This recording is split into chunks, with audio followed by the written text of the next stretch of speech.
Welcome to Sewer Tunnels to Mutants, Brotherhood, and Jesus. I'm Pablo. And I'm Matthais. And together we are a duo of brothers that are exploring the world of the Teenage Mutant Ninja Turtles. Some of our favorite brothers out there. Cowabunga. And this week is a big week for us because we are covering the 1990 Teenage Mutant Ninja Turtle movie. Love this movie. So good. We practically grew up on this movie. Yeah. As we've probably talked about before, my first introduction to the Turtles was definitely the 87 cartoon, but then the 90 movie came shortly after that for us, and it's probably what really solidified my love for the Turtles. Yeah, I remember watching that movie a lot with you, obviously, but I remember you really loving Raph throughout the entire thing, and I was always more of a Leonardo guy. I think this is where that really solidified for you and me a little bit at that time. That would make sense. I think for me, Raph was a big deal to me just because he was the main character, for one, but also I loved Raph in the cartoon because he was such a sarcastic punk. Yeah, he was cool but rude. Exactly. Since then, I've obviously become, it didn't take long, but I became much more of a Donnie fan and have maintained that for quite some time. And actually, now as a father myself and in older age, Splinter's just awesome. You know, I've really come to appreciate and love Splinter as well. I mean, I know we've talked about this before, but this is where it starts for me, right? Yeah. So this is kind of why I'm rehashing it with you. But yeah, the fact that Leonardo was just, it wasn't the fact that he was a leader, it was the fact that he had the katanas. I loved the double sword thing. Well, sure.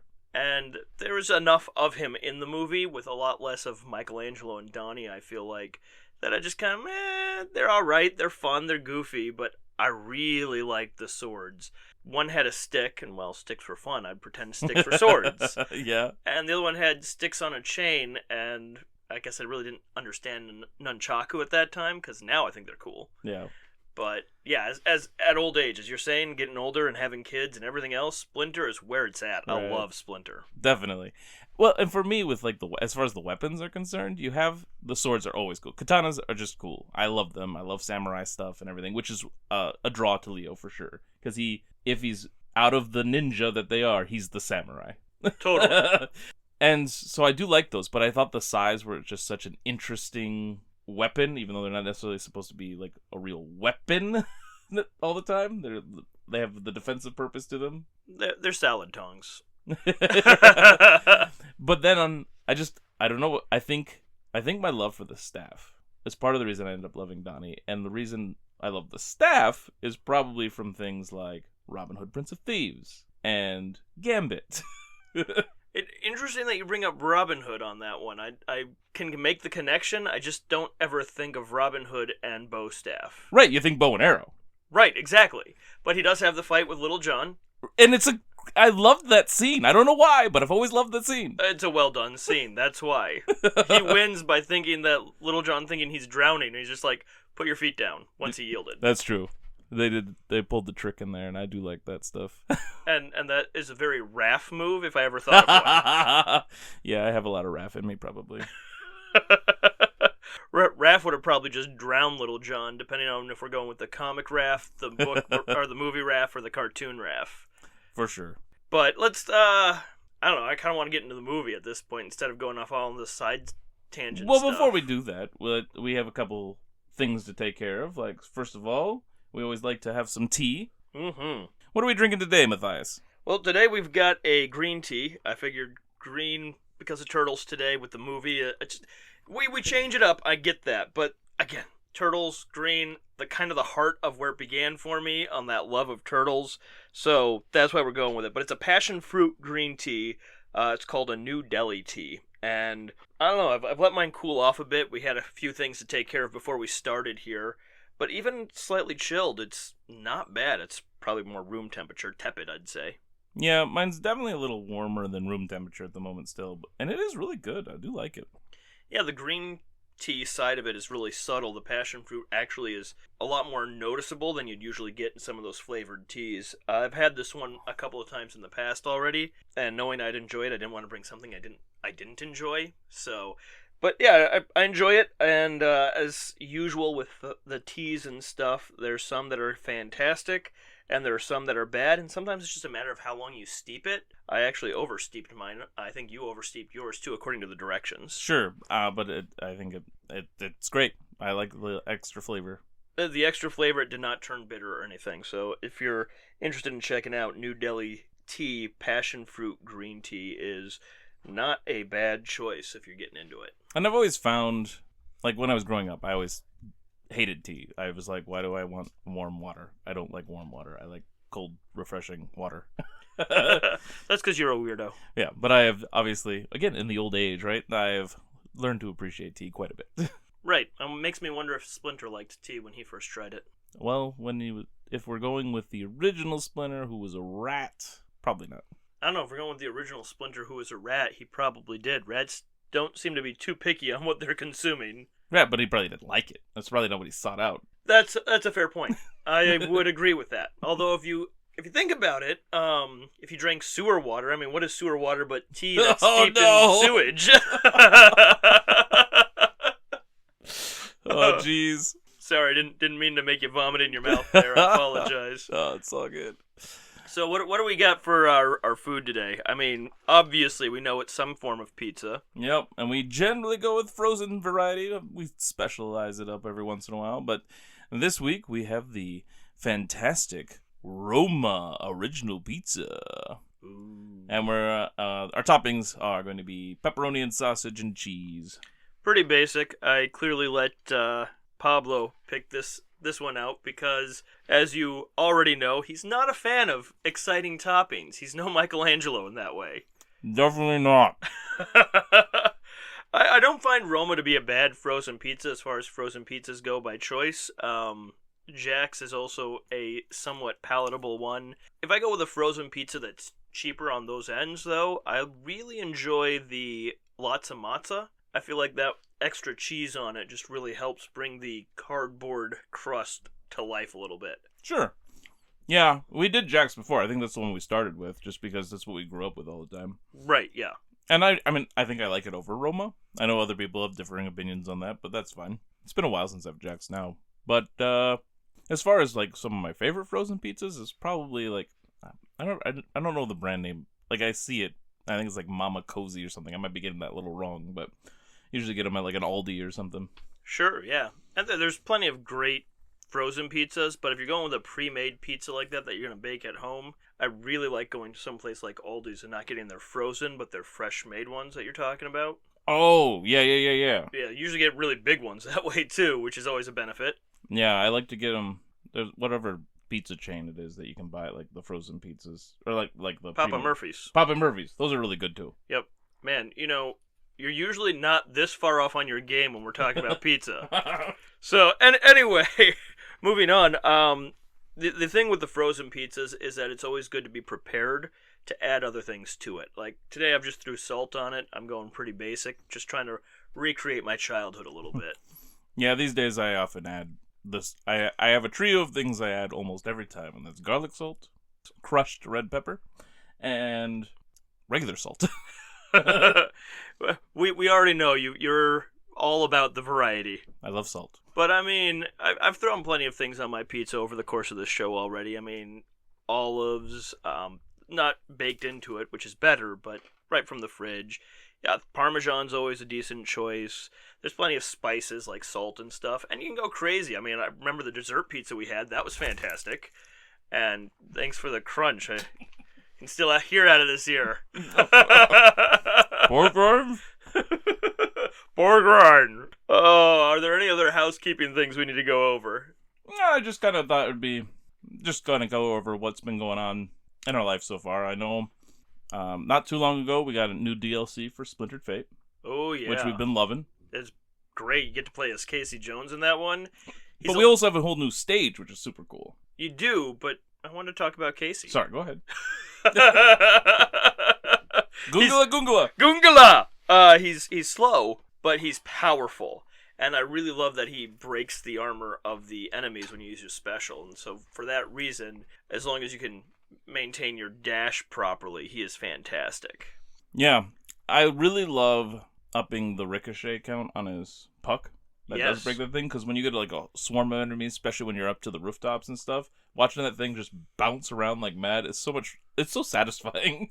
What I find weird is Casey is definitely a solo kind of guy when you think about the comics and the movies and the cartoons.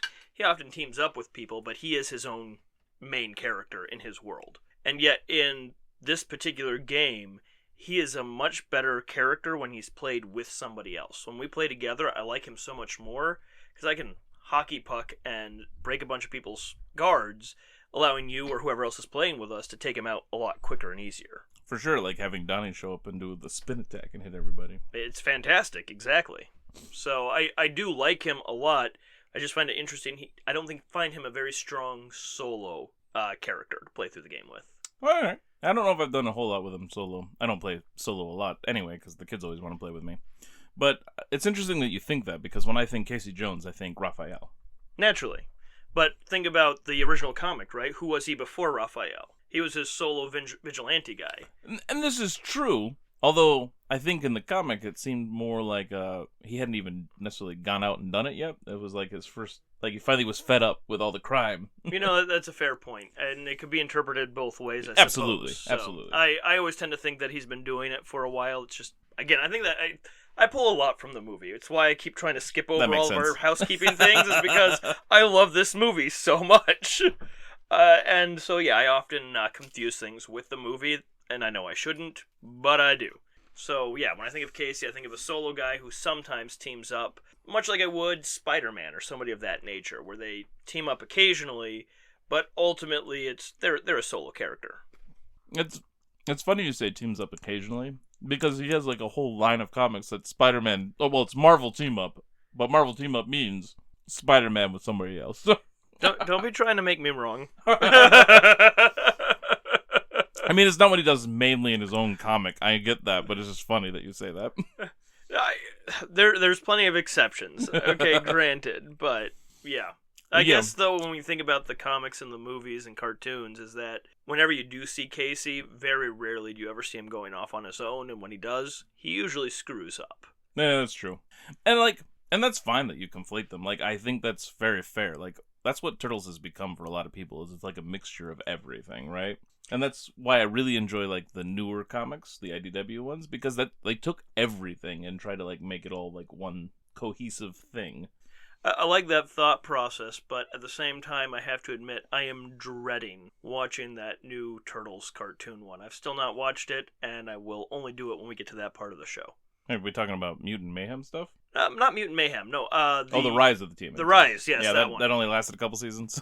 Yes, I'm dreading that. I know we'll get to it eventually, but I am dreading it. Yeah, I'm not looking forward to it either. I tried to watch it a couple times when it first came out, and I'm like, nope. Because I was already biased against it with the information that came out. And then I'm like, all right, let's try to put that aside. I'll watch it. I couldn't.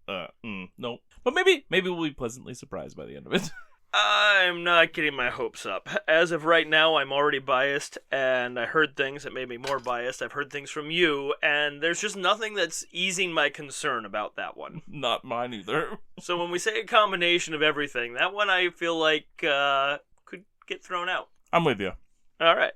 Well, and like that's fine. Like if you only take like slight little elements to, for example, 87 cartoon is not usually like wholly referenced in most everything except the fact that we have color-coded bandanas in almost everything, which came from that. Yep. Or bandanas, whatever you call them, you know. Masks. Yeah, with holes cut into them. Bandanas with holes cut into them. Yeah, a mask. Absolutely. But you don't see the lettered belts most of the time anymore. No. It does happen, but it's not the main thing. But you also... Like, it gave us pizza, it gave us the color-coded stuff, and it gave us things like Bebop and Rocksteady. It did. It also gave us April as the reporter. That's true. And they've gone back and forth with that, because, you know, in the 2003 series, she had gone back to being, like, that was the Baxter helping the Mousers thing, right? Absolutely. And because the comics were originally black and white, I would also say it gave her yellow jumpsuit. Again, color-coding things. It did give her yellow, yeah, which we get a little bit in the movie. So, yeah. All right. I'm really excited. Can we move on to the movie yet? Pablo, I will come over there and beat you with my bow staff. I'll beat you with your bow staff, I suppose is more accurate. That is more accurate. That's what Raph's threat, like the first episode of 2012. Well, I relate to Raph more than I used to, so it's fine. One last thing, and it'll be quick. All right. There's a new game that they're working on for at least Steam. I don't know what all things it's going to be on. It's a tactical-based Turtles I've heard game. about this. And they let a demo out, and I played through the whole demo, which gives you a tutorial, which is Mikey, and then 4 more missions, which are each of the turtles. So you get Mikey twice, which is probably my least favorite turtle. Sorry, everybody. It's okay, guys. We already know he's a loser. Mikey? Yeah, I know. Hey! But, yeah, it's really interesting. The one thing that bums me out a little bit about it is that it is a single turtle battling people, when the whole idea of the turtles is they're that connected group, right? Yes. So, I miss that, but I do like these kind of tactical games, like Final Fantasy Tactics and stuff, too. And it's really fun. So, I like tactical games as well. I find that I get to a certain point in them where they're exhausting. They give you too much too fast, I think, in most of those. I agree with that. And you don't have a chance to understand what you're trying to diversify. And so, well, the options are good. It's like you get no options, no options, no options, and then you get all the options all at once. And I think they could do a better job of building those up. That's probably very true. Fortunately for me, with the demo, not a whole lot of options. Right. And I'm sure with it being Turtles, the options won't be as extensive, but then again, it could be because the Turtle universe is quite large, and as most of those tactics games go, they'll probably include some bad guys that you can throw in and use as well. So I know people like Leatherhead could be both, good or bad, so he's almost undoubtedly included, but I would not be surprised if they throw in a possibility to play as Shredder or Bebop or whatever. Yeah, I suppose. I don't like doing the whole bad guy thing. Me either, but that doesn't mean that they wouldn't have it as an option. No, I agree with you. All right, now can we get into the movie? All right, fine, if you insist. Such a dumb movie. All right, I quit. The show's over. We're breaking up. This is done. All right, so let's see. Where do we start? I say we should start with the end and work backwards this time. I meant, where does the movie start? Oh, yeah, that's a good question. It doesn't start far off from the original comic, actually. Although, a little bit, it's not far from it. We get April doing a news report, is where this one starts. And she is going over... she's narrating as we're going over and watching a bunch of people steal a wallet, getting passed from one to the next, as she's talking about the rising crime wave. Yep. And we see a lot of other shots of, like, criminal activity. Like trucks just disappearing of contents and stuff. Absolutely, yep. And at least with the first series with the wallet, we end up with some kid that we're focused on and we'll see more of. But the hand we see take, the hand that we see take the wallet from him is definitely a foot hand. A foot hand? Is it a foot or a hand? I'm confused. I realized it as I started talking. I'm like, oh man. But yeah, it's obviously from the Foot Clan armor stuff. Correct, yeah. It's definitely a foot soldier's hand that you're seeing. And then after we get all that exposition out of the way. Before we go into that, do you think the foot hand thing, the reason why we're only seeing a hand was possibly a nod to Daredevil? That's a good question. I mean, I know we talked about it with the original comic, that the whole reason the Foot Clan is called the Foot Clan is because they base the origins off of Daredevil. Right, where he fought the hand and they fought the foot. Exactly. His master was Stick, there's a Splinter. Yes. And there's more references beyond that, but that's the kind of the gist. And so I was just, I wonder if that wasn't a silent nod to what the original Turtles comic was. It could have been. It probably wasn't, but that's okay. It's fun to think about. It is. All right, go ahead and continue. Okay. So after that, we end up going to where April is reporting from, right? Yes, in her news station, Channel 6. Not Channel 6. Channel 3. Channel 3. The cartoon is Channel 6. They, for some reason, gave it a different number in the movie. Interesting. I didn't really pick up on that. Huh, alright. Still, eyewitness news. Yeah. Which is funny, because she's actually going over how people have not witnessed the crimes. Because they're ninja. Oh, secret. Or ninja wannabes. I'd say wannabe is probably more accurate. Well, the Foot Clan are ninja, although you could argue they're wannabes too. But the rest of them are like trying to become ninja. They want to be part of the Foot. Okay, well, I'm going to be that dork again and go back over what historically a ninja was. A ninja was a art of assassination, not just being stealthy, and it was because they were fighting the samurai, and the samurai were well equipped and they weren't. So they were doing this to basically take over their homes and be able to protect themselves from the jerk samurai. Hey, I like samurai. I do too, but they were also jerks, some of them. I mean, I like knights, but we also know some knights were jerks, so, I mean, whatever. Well, that's what happens when you have like class systems like that and people in power that nobody can question. Right, because those that are in power, even if they're questioning it themselves, are also told they can't question it, and they've still got to try and maintain that order that they've been brought up in, and it's a bad thing altogether. So, but that doesn't discount that there were plenty of them, I'm sure, that had a conscience and did not do jerky things, and then still was able to help provide for the villages versus just attack them. Yeah, absolutely. So anyway, April wraps up, and I think this is the one scene where we get to see her in her yellow, where they give her a yellow coat and a whole jumpsuit, which makes sense. yeah, the raincoat, I think. Yeah, something like that. I like it. Yeah, no, it's great. And she ends up getting confronted by the Purple Dragons. I mean, some thugs.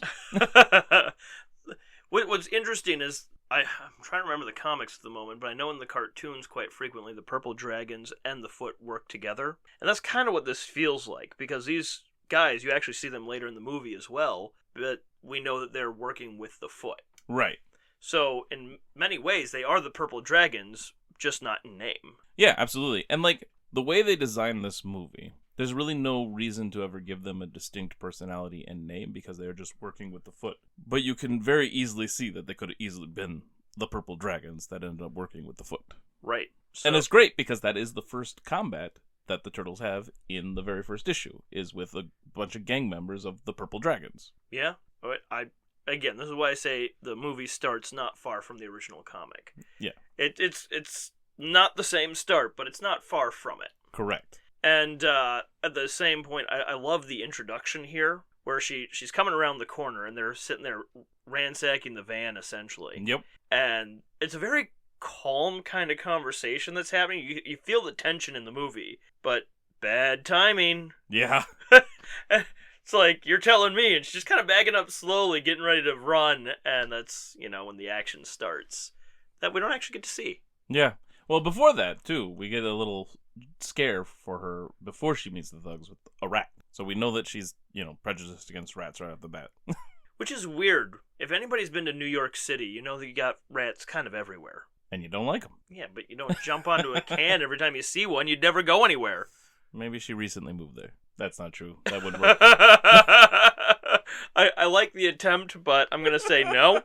At the same time, you don't see him quite that frequently. I get it. She doesn't like it. She jumps up. But it was a good thing to point out. I missed it.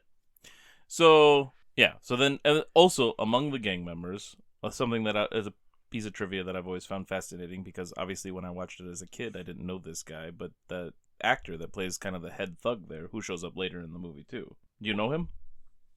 Yeah, he's the thug that attacks April and then later shows up at the end of the movie as well. I'm probably going to get blown away here because while I was looking for some Easter eggs, honestly, I was just like, I don't want to look for them. I just want to enjoy this episode for what it is and remember what I remember. And so, no. Sam Rockwell. Okay, I know that name. Okay, do you remember did you ever see that Nicolas Cage movie where he was a con man and had a... Yes. Where Matchstick Men. Yeah, Matchstick Men. Sam Rockwell was the other guy. Really? He's also Justin Hammer in Iron Man 2. I'm sorry, I don't like Iron Man. That's fine. But he's the kind of schmuck in that movie. Sure, okay. And I mean, he's done a lot of things. Yep. He was also in Galaxy Quest. Okay. He was the red shirt. Okay. So he's done so many things since then. But yeah, when I'm like, wait a second. Well, I've seen this guy in other things. So I knew the name, and I actually just watched Galaxy Quest again recently. Oh, really? Yep. I've been watching Star Trek because I should do a Star Trek episode, or not episode, but like podcast like this, Sure. I feel like, because I love Star Trek. Although I'm sure it would make a lot of people mad, I don't love it as much as a lot of the Trekkies out there. Right. However, because I've been watching it, my wife's been watching it with me, and I'm like, you're going to love this movie. And she was a little skeptical. Not that she doesn't enjoy Star Trek with me, but love this movie, another space movie, whatever. But she trusts me. And so we watched it, and yeah, she loved it. Because it's a hilarious movie. It is hilarious. You don't need to know a lot about Star Trek to enjoy the fun they're poking at Star Trek. Absolutely, because I think I'd watched probably all the original movies before I saw that movie, but I didn't watch the show. The show's so much better. I like the movies, but the show's so much better. Sure. I'm just, like, I was getting them from the library, so I'm like, I don't know how to get a hold of the show, but I can do this. Yep, I get it. So yeah, Sam Rockwell there. But yeah, then you're right. Like, we get a fight, but we only hear it. Yeah, you don't see the action at all. Although I'm going to say maybe this is a damsel in distress moment. Yeah, no. Well, we've already talked about this. We're not doing the damsel in distress thing. That's insulting to women. Yeah, I'm sure that's why we're not doing it. I know, we got a lot of tags already. I also don't like it when they do... I honestly don't like it when they relegate April to just that, which is why I like it when she does a lot more in, like, the IDW comics or even the 2012 cartoon. Granted, they had to give her special powers in that one. It was kind of weird. I mean, I liked it, but it was weird. It was definitely weird, and I get why you don't like to use it, but still, there's enough of it in the original stuff that I still want to include it. I know you don't want to. I know we've discussed it. I know we're not going to. But... Yeah, a big part of that one is just you would have to count almost every single episode of the 87 cartoon. You really would, and then it would just fall off after that, pretty much. Yeah, pretty much. Couple of times here or there, really. Right. So, but yeah, they take out the light and they do ninja things because they're ninja, right? Oh, it's the stealth ninja, not the assassin ninja. Right. They're practicing the art of invisibility. They're using their ninja training to take out these thugs. Correct. And yeah, the next thing we see is cop car lights and stuff like that, and they're all tied up and arrested. And I didn't think about it until some of the more recent watches that I've done, that we see that lead thug a bunch of times, but he got arrested right here. How did he get out? Well, I mean, what were they actually doing wrong? Ripping off the things of the vehicle and mugging a woman? Plus, it's New York. Yeah, well. But, the thing I like about this, even though you don't see anything, I love the way it's done in the movie. Like, it's weird to say visual effect because you see nothing pretty much once that light goes out. But the light goes out because Raph threw his sigh at it. Yep. You hear the fighting and everything else very quick, very much over almost immediately. And then you see the lights from the cop cars. Not the headlights, but the red and blue flashing on everything. And artistically speaking, from a movie perspective, man, that is just such a powerful way to tell a story. Oh, definitely. Even at the beginning of the movie here. Part of the things there's a lot I like about this, and I know, like, hopefully we don't tear every scene apart like this, but, like, this one is really good because it gives us some characterization of the turtles without ever having seen them yet, except for, like, a little glimpse in the manhole cover when the lights show up. But you get some characterization because you hear them, right? And they're obviously having fun with this. So you kind of get a vibe of what to expect here. This could have been seen as a way to make it so that they didn't have to worry about the effects of it all, because they didn't have to worry about the suits and people in them trying to do all this and trying to cut, like, the special effects and making it seem more real. So what do? We just hide it so you don't see it. Except that, later in the movie, we see a bunch of them fighting. So it wasn't a way out of it. Right, and I think more than that, it shows us that their aim is not to kill, and they're not careless like that, as you get in the comics. They're a lot more okay with killing in the comics. Yes, they are.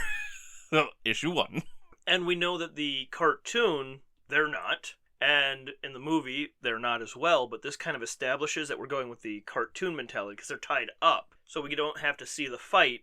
We know they fought, we know they won, we know they're tied up, and we know which kind of turtles we're watching now. They're not ruthless killers. Right.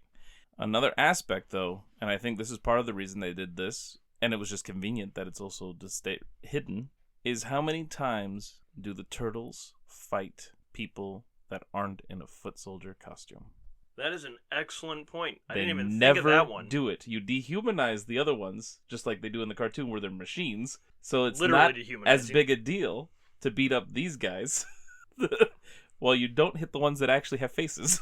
That is an excellent point. I never even put that together. I'm pretty sure that's what they were up to some extent. That's fascinating. But yeah, I mean, the only other time we get later in the movie is when Raph trips a couple of thugs. Yeah. And he doesn't even fight them. Nope, he stops he Casey saves them. from fighting them.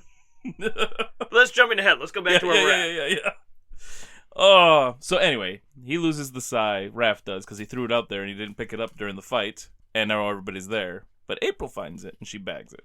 So then we get our intro music, and we still don't see him right away. We just see their shadows, and I love those effects. It's like old movie style, like older than the 90s, okay? We're old people, so I mean like 50s kind of stuff where you don't see the monster because it's scarier. And they didn't have the effects for it to make it look scary. And the turtles are scary. Well, no, but it's just like they use that same technique though to build up the anticipation, and it's really good. Hey, if I was on the wrong side of the turtles, I'd be scared. That's a good point. Because, I mean, they even used that in a Hulk movie, the first Incredible Hulk that was part of the MCU with Edward Norton. Yep. He's all in the shadow the whole time for the first, like, fight or whatever until they finally reveal him. And it's like, whoa, you know, but they kept it secret for a bit to build up that anticipation. Even though we all knew what the Hulk looked like. Well, sure. But it was still cool. Yeah, I love that idea. Your imagination makes things scarier than they are in reality. And then once you see it in reality, oftentimes you still are holding that fear from previous as well. Yeah. And I got to imagine they were probably nervous about these turtle suits when they were making this movie. Like, are these going to look ridiculous? Is it going to film well? Are people going to buy into this? But those are for some fantastic suits. They really are. I mean, it's not like today where they just AI everything. Yeah, and it's better because of it. I don't know. So much better. I love this movie. Me too. Even now as an adult watching it again, it is still a fantastically made movie. Yep. And the only thing that feels a little off for me in this scene right here is the title. When they pop the title up on the page or on the screen, and it's the cartoon title, Framing. Yep. And that's because that's the branding. I get why they did it, but it kind of is off from the way the movie feels. I agree, yeah. It doesn't feel like the rest of the story in itself, but using the branding that people know and recognize is important, and I don't have as much of an issue with it, but I agree, it seems out of place. And then, so I forgot to mention, so we have a count, because we have a lost weapon. Oh yeah, forgot that one. Lost weapon. Raph lost a weapon. But then, here we have a whole string of slinging, and I wasn't sure, like, I'm guessing I counted all of them. Every word that they said. I counted it once. Okay. So we're probably just going to go with like the one time, right? So we had like, I think spectacular, awesome twice, and righteous and excellent were all said. And Bossa Nova. No, that wasn't one. No. That's our trying too hard. Counts. Same with Chevy Nova. I know it's not until the second movie, but it always makes me think, Frere Jacques. Frere Jacques, Frere Jacques. That's right before they tell him to give it up. All right. So then after all of our slinging, we get back to Splinter, and we get to meet Splinter, who is not a suit. He's more just a traditional Muppet. Right, but I recognize it a little bit more now as an adult. But even now, it's really well done. Yeah, well, they put so much detail onto him and stuff. And I mean, like, they do plenty of details and stuff for, like, the Muppets, but those are just weird-looking characters. They're not meant to resemble anything. Kermit's a cartoon version of a frog, you know? Right, well... Gonzo's a cartoon... I don't know what he is. He's a whatever. From space. From space. But the thing with Splinter is, even though we know that the mutation is not a real thing, right? He wasn't ever really a rat that mutated into a human, because that doesn't happen, but this looks real. Like, this looks like it could be a real thing and not just a cartoon version of a Muppet, as you're saying. Exactly. It's fantastic. It is fantastic. There's a couple of small things I pick up now as an adult that I didn't as a kid, such as the way his arms move a little bit. Yeah. There's clearly a person behind him doing that for him. But yeah. Well, and, like, this doesn't have all the controls, right? So, like, it's later, but when he puts his hand on Raph's head, like, the hand is a little floppier than it should be. But then I'm at the same time I'm like, well, he's old. It still works really well. It really does. I'm very impressed with the effort they put into this character. Definitely. And then Leo has a moment of leadership as he's the one to charge in and explain everything and actually kneels before their sensei. Well, not originally. He busts in. They were many. This is true.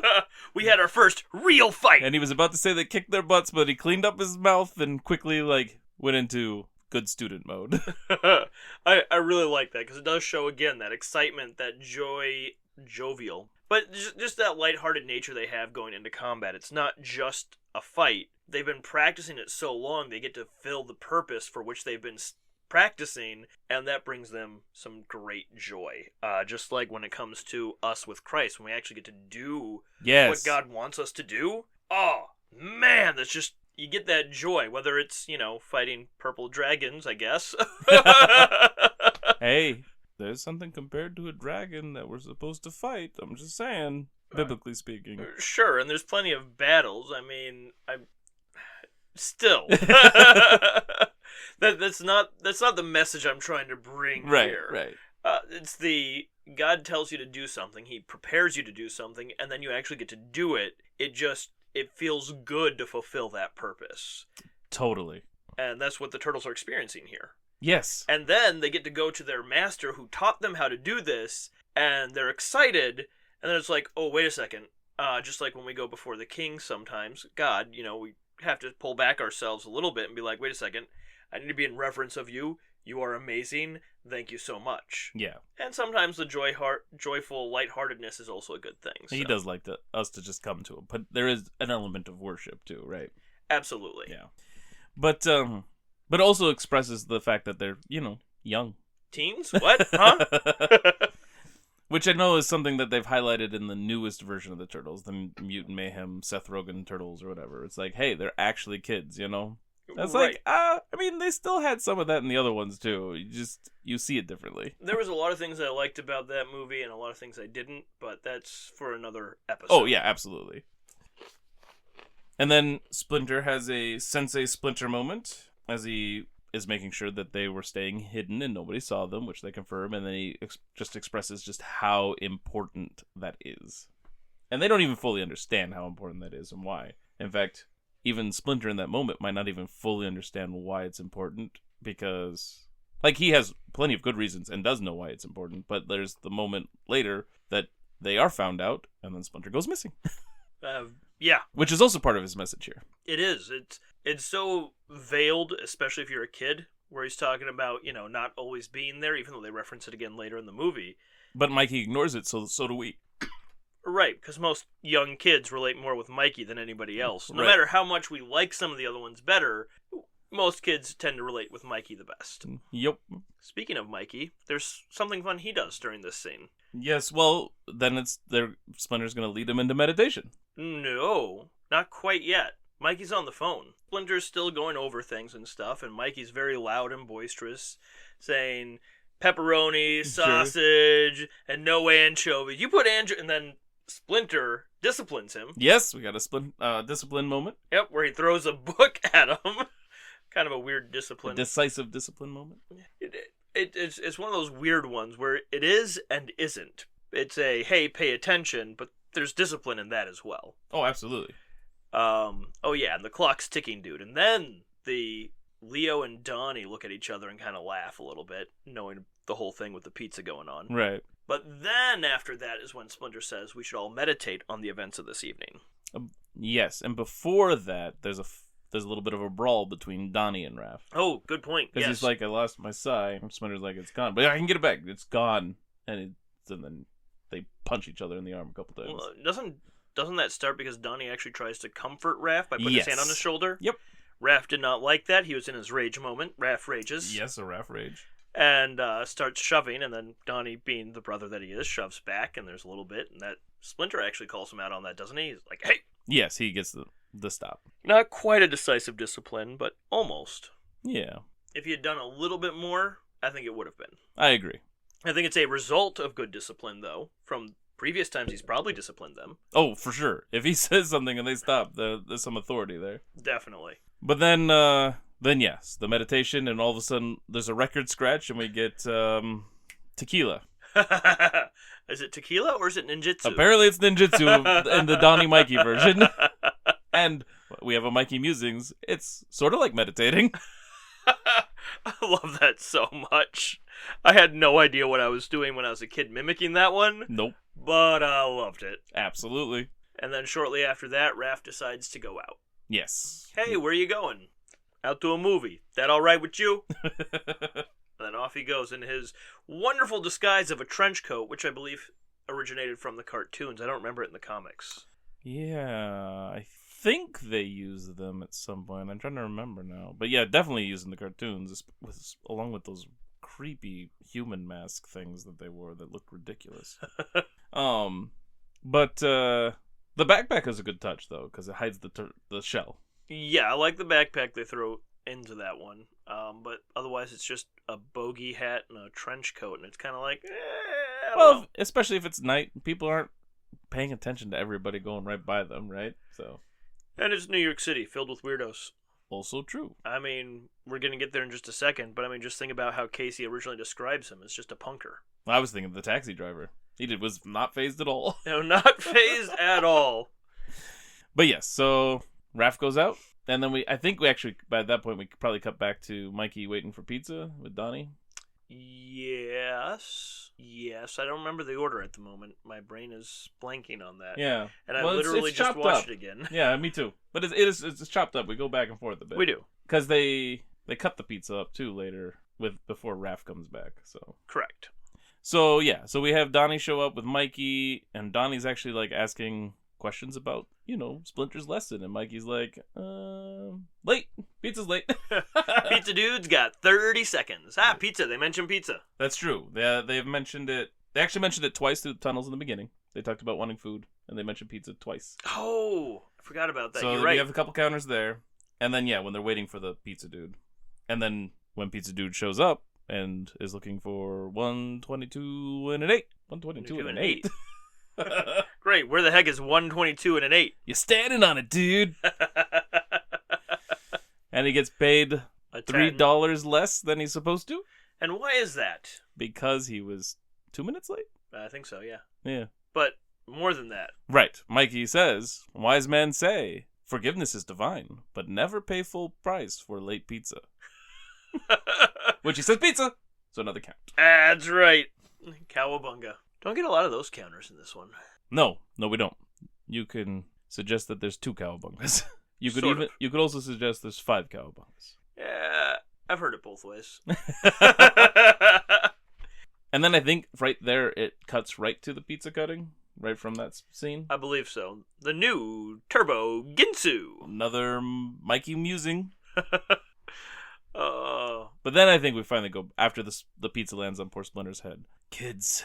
It's funny, though. I didn't understand that joke as a kid, either. I mean, what the heck is a Turbo Ginsu with the slicing, dicing? What is this? And, infomercial garbage shows that they definitely watch some TV. I think that I don't know if I fully understood what he was trying to describe, but I could tell he was doing a commercial.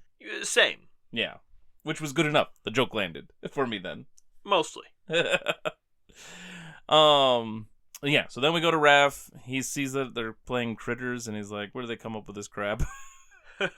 Which I remember loving Critters as a kid. It's probably a terrible movie, but I loved it. I don't remember it. I kind of remember it, but I don't remember it. Oh, I barely remember a thing. I just remember enjoying it. I do know that at least in one of them, because I saw more than one, and I know at least in one of them, all the critters are like in one giant ball of critters. Well, I remember Gremlins, and I always think of the two... when I see Critters, I think of Gremlins. Sure. And Gremlins was fantastic. Oh, Gremlins is great. So I even like the second one. I know a lot of people don't, but I think it's hilarious. They're both ridiculous, but they're great. Yeah, especially the smart gremlin. What is it with you and the brainy characters? I don't know, but he's so funny. Anyway, so Raph decides he's not going to the movies because he doesn't want to watch Critters. And then there's a purse snatching, so he trips the thugs, and then he brandishes his sai and scares them off. Where they meet Casey. Yeah, where they meet Casey. With a hockey stick to the face. let's not forget my personal favorite, 2 minutes for high sticking. Yes. It's funny he's throwing all these penalty references out there, and then he's doing them. But, Yes. like, it's instead of it going in the box for 2 minutes, it's, I'm going to high stick you for 2 minutes. I mean, that's his mentality right there. It does seem to be the case. Oh, Casey. So then Raph stops him from really laying into him. And so then they get into a fight while the thugs run off. And this is a lot like the comic with the Raph one-shot. Yeah, Except absolutely. in that one, Casey's a lot more hardcore, but so is Raph. And he was dealing with his own anger issues of almost killing Mikey. Casey and Raph are so much alike, that's why they work so well together. Oh yeah, absolutely. It's also why they work so terribly together so often as well. Sure. But in the comics, they do hash things out. In this one, they duke it out for a bit. Raph wins at first, but then he gets thrown into the trash can where he gets to rage again after being called a freak. Yeah, what's interesting, though, is they don't hash it out in this like they do in the comic, yet somewhere in their brains they've hashed it out. Because the next time we actually see Casey, he's there to help Raph out. Yes. So, he likes Raph, and They definitely seem to have come to, like, an understanding. Like, they're in the heat of the moment, so of course they didn't, like, fix it, but, like, they are kind of on the same wavelength. And they respect each other, it feels like. Yeah. And I like that. Yeah. It going back to Jesus, because that's my side of this, right? Yes, absolutely. It makes me think about how so often we get in our own headspaces when talking to other denominations. Sure. Like, oh, we got to do it this way, we got to do it that way. I can't believe you're doing it that way. And there's this division amongst us, and it's like, wait a second, we're on the same team. Let's focus on Christ. You're going to do it that way, that's fine. I'm going to do it this way, that's fine. As long as we're both doing it to God, for God, and honoring God without contradicting the Bible, we're on the right track. Just because you might do it, communion every week, and I might do communion once or twice a year, doesn't mean either of us are right or wrong. Correct. And those aren't the important issues, right? They really aren't. Yeah. I mean, I feel like the Raph and Casey thing's a little bit more important. Don't, Sure. needlessly abuse people. kind of important. Slightly. Yeah. It's weird that came out of Raph, out of all people, but, we're all turtles. But Well, I think that's one of the cool things about the meeting between Casey and Raph, is because Raph has anger issues, but Splinter has been teaching him and trying to work through with him. He even mentions it later. I've been trying to curb your anger, right? Like, channel it. I think channel it. And so he's heard this stuff. He knows better. And so when he's in the moment where somebody else is doing what he does, he can see it and try to fix it. Just like in the comic. Sprinkle a little bit more Jesus in there. It's like hiding the word in your heart. Right. And God's going to bring it out when it's ready to come out, and it's Absolutely. going to be great. So, it's a really cool scene if you think deeper into it. I don't even know if they necessarily thought that deep into it, but like it's just kind of it just flows sometimes where you just have certain information and ways of doing things and seeing how it's done and recognizing that you just follow suit. Granted, they were just pulling from the comic book, so maybe that's all they did. Maybe, but I mean, whether the comic books did it right, whether the movie did it right, whether they both did it right, either way, in the end, it's right. Absolutely. And then, yeah, Raph, just like in the comic, chases Casey through town, but he, instead of running out, like having to question whether to run out in the open or whatever, Raph just keeps running and somersaults over the taxi cab, and the passenger's like, what was that? I don't know, it looked like some sort of a giant turtle in a trench coat. You're going to LaGuardia, right? I love that moment. It's such a stupid little moment because he didn't care. He didn't care there's a giant turtle in a trench coat. Oh, he's just a New Yorker trying to do what he does. And then we catch back up with Raph at the lair. Everybody seems to have gone to bed. Splinter's waiting for him like a dad, like a parent. Waiting up late by the door. Yep. And they have a really cool moment. And I love this scene, and I love the dialogue here, because Splinter does talk about how anger is kind of like that unconquerable foe within yourself, the anger within yourself. And he even calls Raph on the fact that he's so determined to try to battle it on his own when he has brothers there with him. Right. That can help him. And his dad. So, this one is just filled with Jesus. I'm not going to go into it. I'm going to say just pause for a moment, meditate on it, and you'll see it. Absolutely. And there's more than one thing to see here, so you might catch it all, you might catch a little bit of it, but just meditate on that one for a minute. I will say a couple things before we move on. One, it's important to be in community, brotherhood, not necessarily just even biological brotherhood, right? And there is an aspect that you do need to control yourself. There is a self-control. That is a very important aspect. So, and you and I just came from a men's retreat. Yeah, we did. That's so fun, too. Yeah, it's a wonderful experience. And I get a lot from it. But one of the things that they showed as an example of how much better we can handle things with help is we had a sword up there. It wasn't sharp, right? It wasn't sharp. The blades were not sharp. It had a tip to it. Yeah, but it was a sword, so it had weight to it, and we had somebody stand there holding it with his arm outstretched. That gets tiring after a while. And he was starting to shake a bit here and there. And then we brought in somebody, and all they did was put one finger under the blade, and it became so much easier. And then another person, one finger under the blade, or part of it, and you could have stayed there for a long time at that point. Hours, and that's probably. all it took, just this tiny bit of help from somebody else. Having anybody stand by you and help you, well, even if it's a tiny little bit, is so significant. Doing things alone is hard. Absolutely. And that's just one of many things you can get out of that scene. Yes.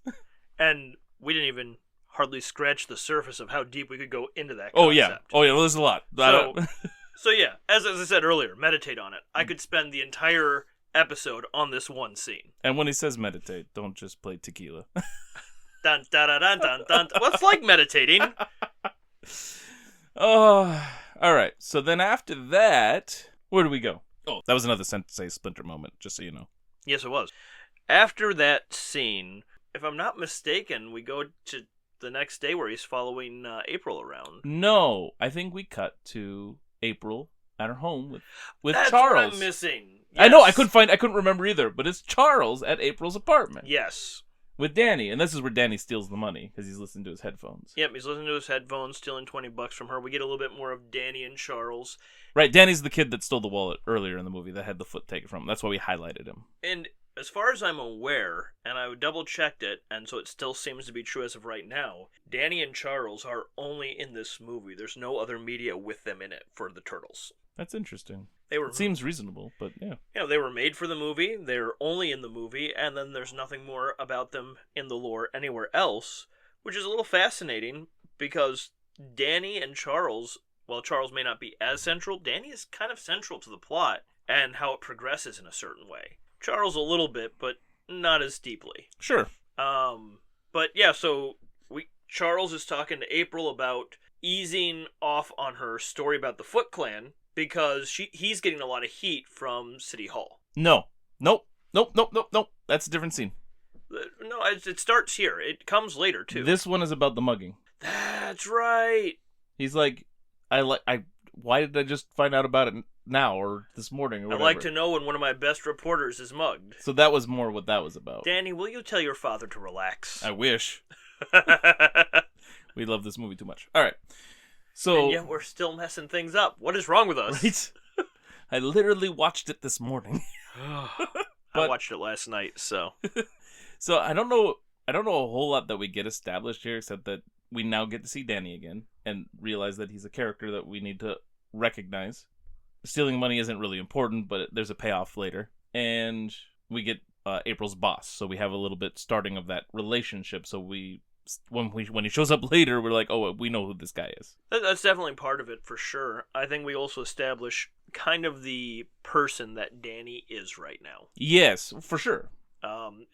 His father's talking about him. That's what he does when he wants to ignore me. He puts those things on, talking about the headphones. And where the heck did he get those things? Yep. And we see earlier, actually, that he actually got them from the hangout that all the foot people are at. Oh, that's right. We did see that. Some unboxing of different things at the beginning of the movie, and he pulls those out, and that's where he got them. Yeah, that was part of that montage. Yep. I forgot about that.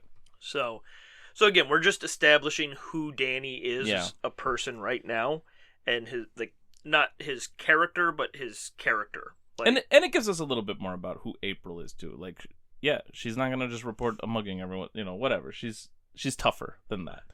Which is weird because she also comes across very much damsel in distress in this movie. She's got a little bit of both. She does. But yeah, she does show that, hey, it's over, it's done, moving on. It's part of the hazards of being a reporter. Exactly. She's gonna go after this story no matter what. Right. Which I like that attitude that she has there. And then I think we get to the lair where she's actually maybe doing the news report with the chief. Yes. And that's when Raph decides, I'm going to go find her and get my Psy back. Yep, she's doing the report with the chief, and the chief is not happy with her. No.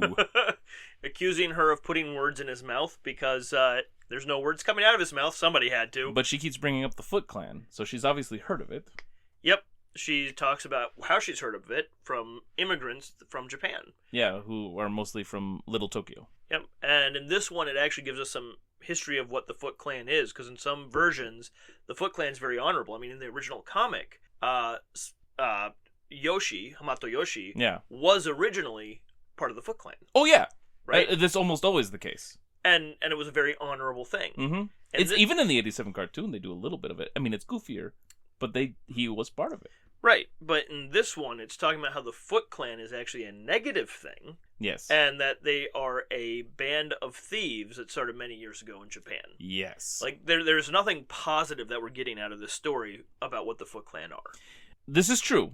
Arguably, they could have started off honorable, and just like the normal Foot Clan does, and they eventually became thieves and assassins to nobody. Like, they were doing terrible things, right? And that's what people remember, because they probably did it for centuries after they started off honorably. That's a fair point. That is a very fair point, and certainly could be, but based on the universe that this one is actually taking place in, I think it's fair to say that we have no honor attached to the Foot Clan. I agree. I agree. Like, that's all speculation based off of other things, that it could be a potential thing. But the movie, as far as it's concerned, they are bad. Yes. And then we also get a shot of Shredder from the back or whatever, where he tosses a knife into the screen. Yep. And then he's like, find her. Silence her. It's first time we see Shredder in this particular one. Yeah. And he very much comes across as the evil boss. Yeah, he's the typical, usually cartoon or comic book villain who has TV screens everywhere.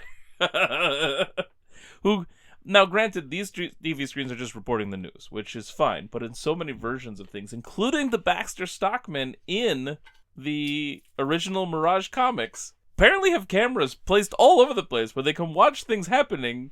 It's like, why do they have a camera there? Because they tapped into the government system. I guess.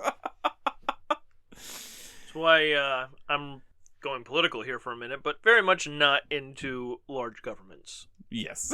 Because they end up turning out like Shredder. Sure. So yeah, then after the news report's wrapped up, she goes into the office with the chief and gets... Oh, when she's leaving? Maybe it was when she's leaving. She has an interview, or like a conversation with the chief after they're off camera. Yep. Where he gets really angry. Off the record, he's calling... Miss O'Neill! He's calling her into his office. She looks to her camera guy and is like, time me. Yes.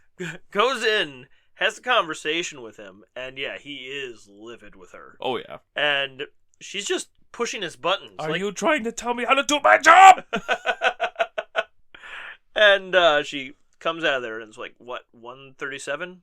I don't remember what it was, but it's something just over a minute. But it's like a new record. Yeah. And it's like she's very much... If we didn't know it from the conversation, we definitely know it afterwards, that she is pushing his buttons on purpose and getting out of there as fast as she can. Absolutely. But somewhere in either her going in or coming out, we also see Danny show up because he'd been arrested. That's right. Which I never understood the significance of that moment for years.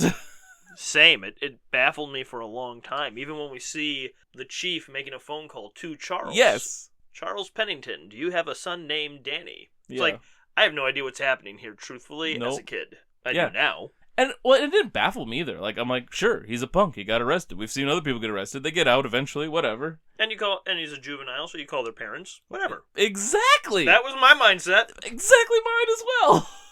Never connected the dots until, like, very recent. I've connected it years ago, but I think I've watched this one more than you on a regular basis. I think you have. I love the movie. There's a lot of things I love. True. So, she leaves. Raph follows in his trench coat in broad daylight. And then she gets to the subway where she's confronted. Well, she misses the sub and nobody else is there. And suddenly, there's a bunch of Foot Ninja there. Yep, and they have a message for her. I love the message. And not that I condone it. It's funny to me, the cleverness of it, I guess. but before that, again, we get to see her attitude. This is clearly not a good situation. Right. You just missed your train, and nobody was around, and now everybody's here in black jumpsuits, and it would make sense to be concerned. Oh, yeah. Especially when you're reporting on ninja thieves. Yep. These guys kind of look like they're ninjas. Right? So they appear, and she's got this mouth on her. What, am I late on my Sony payments again? Yes, I love it. She's got the attitude that the turtles have, where you're not going to intimidate me. Yes. This scene, because she also fails. Like, she pulls out the side to try to fight. It gets kicked out of her hand right off the bat, so she swings her purse until she gets knocked out, right? Which gives us a counter for that. But the mouth, the attempt, which, honestly, she probably should have just left the side in the purse and swung it, but that's, Because she didn't know what she was doing with it. She didn't. But yeah, I agree. But this is all the same kind of stuff that was so great about, like, the original Star Wars movie. Princess Leia, she didn't take things laying down.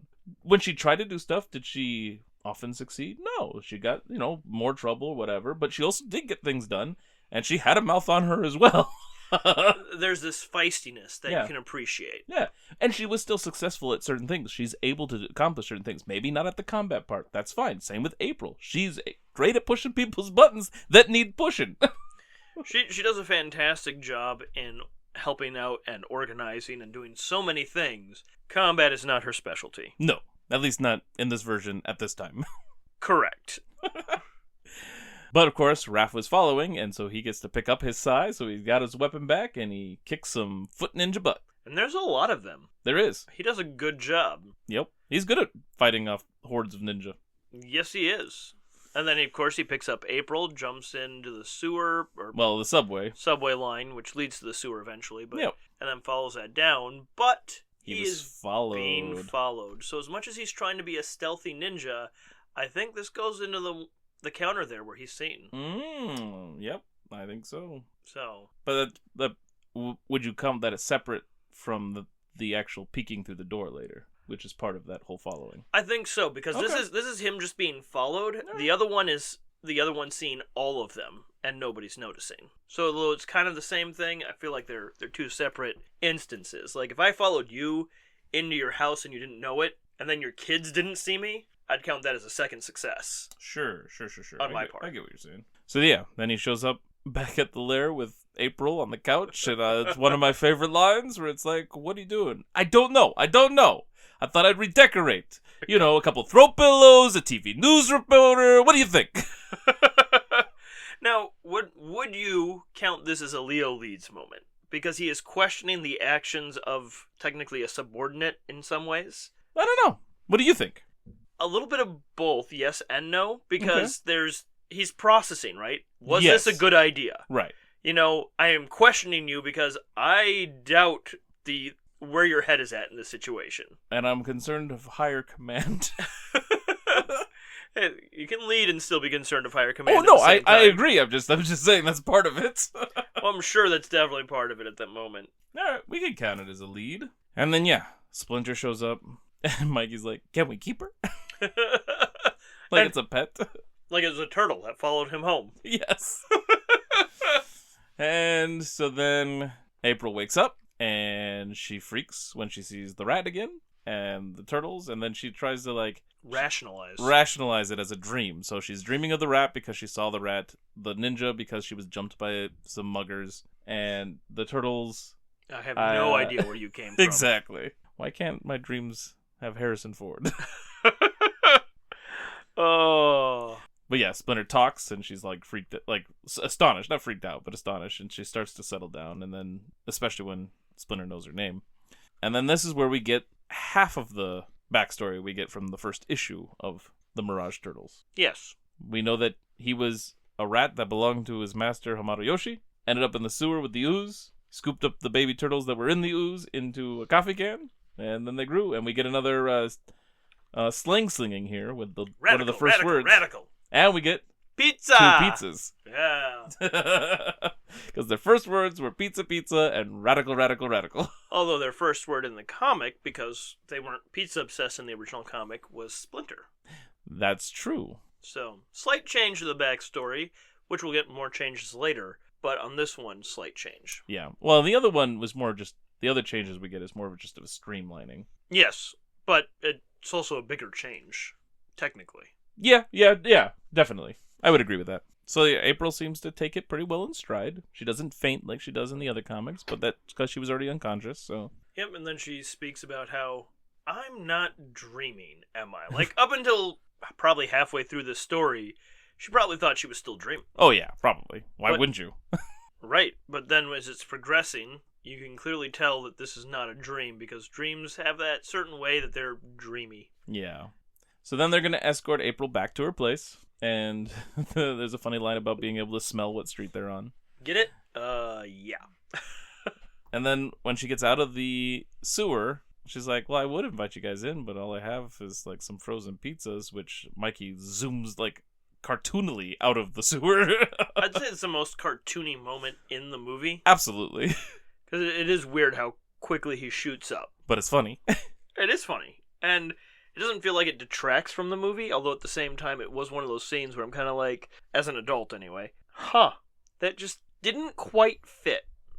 But it also had to be done such a way that they got people out of the sewers so that you could have a conversation with more than one of them.